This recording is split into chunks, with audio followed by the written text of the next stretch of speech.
नमस्कार दोस्तों, welcome back to my YouTube channel. Coast guard नाविक जीडीडीबी यात्रिक वैकेंसी 2025 आ चुकी हैं।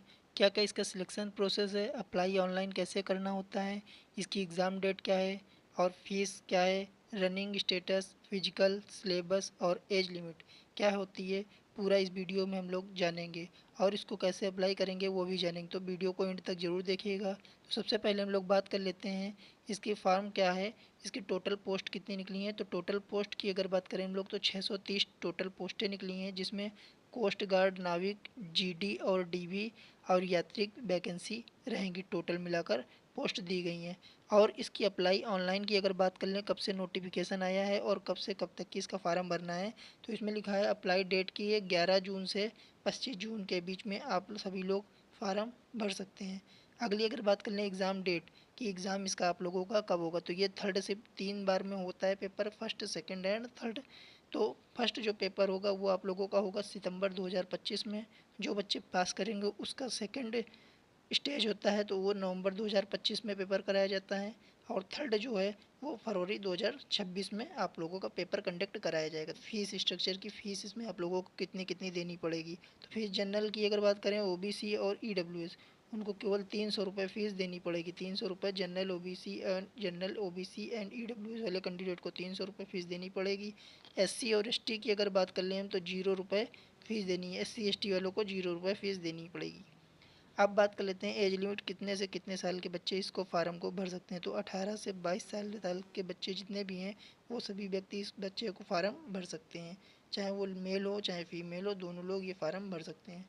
सिलेक्शन प्रोसेस की अगर हम बात कर लेते हैं, सिलेक्शन प्रोसेस क्या रहेगा इसका। तो सिलेक्शन प्रोसेस अगर देखा जाए तो इसमें है, सबसे पहले आप लोगों को रिटन टेस्ट देना पड़ेगा जो होता है फर्स्ट सेकंड थर्ड शिफ्ट में इस तरीके से। और फिर होगा पेट आपका फिजिकल, फिर होगा मेडिकल, फिर उसके बाद होगा आप लोगों का डीबी यानी कि डॉक्यूमेंट वेरिफिकेशन।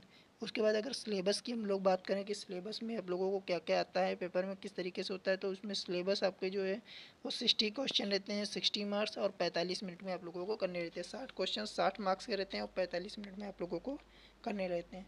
और सब्जेक्ट की अगर बात करें कौन कौन से सब्जेक्ट में क्या क्या पूछा जाता है, तो देख लीजिए मैथ जो होते हैं 20 क्वेश्चन आते हैं, साइंस के 10 क्वेश्चन आते हैं, रीजनिंग के 15 क्वेश्चन आते हैं और जीके के 5 क्वेश्चन आते हैं। तो इस तरीके से आपके 60 क्वेश्चन बन गए हैं और 60 मिनट में आपको इसको करना भी है।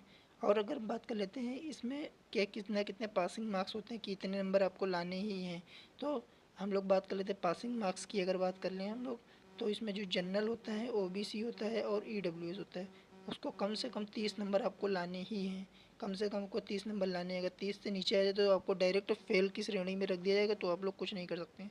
अगर 30 से ऊपर हैं तो आपको मेरिट लिस्ट में आका जाएगा। अगर आप लोग जितने ज़्यादा से ज़्यादा नंबर लाएंगे उसी के अकॉर्डिंग आप लोगों की मेरिट लिस्ट बनती है। तो इसका मतलब ये नहीं है कि 30 नंबर ले आएंगे तो आपका सिलेक्शन हो जाएगा।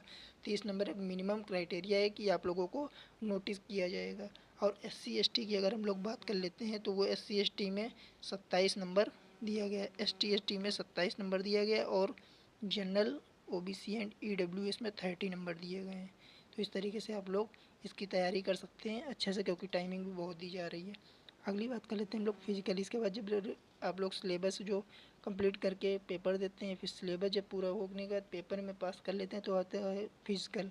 फिजिकल में आप लोगों को क्या क्या करना होता है, तो फिजिकल में सबसे पहले होती है आप लोगों की रनिंग। 1.6 किलोमीटर की रनिंग होती है 7 मिनट में, और स्क्वाट मारने होते हैं 20, पुशअप्स मारने होते हैं 10।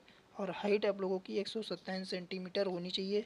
ये चीज़ याद रखिएगा, अगर 157 सेंटीमीटर से नीचे है तो आप लोग फार्म मत भरिएगा, क्योंकि बाद में आप लोगों को सब कुछ करने के बाद भी सिलेक्शन नहीं होगा।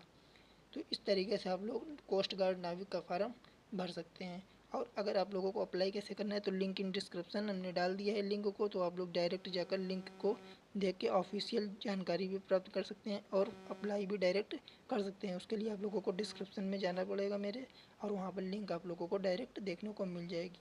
थैंक यू गाइस वीडियो देखने के लिए, और चैनल को सब्सक्राइब कर लीजिएगा क्योंकि सरकारी नौकरियों से रिलेटेड सारे वीडियो हम अब तक पहुँचाते रहते हैं।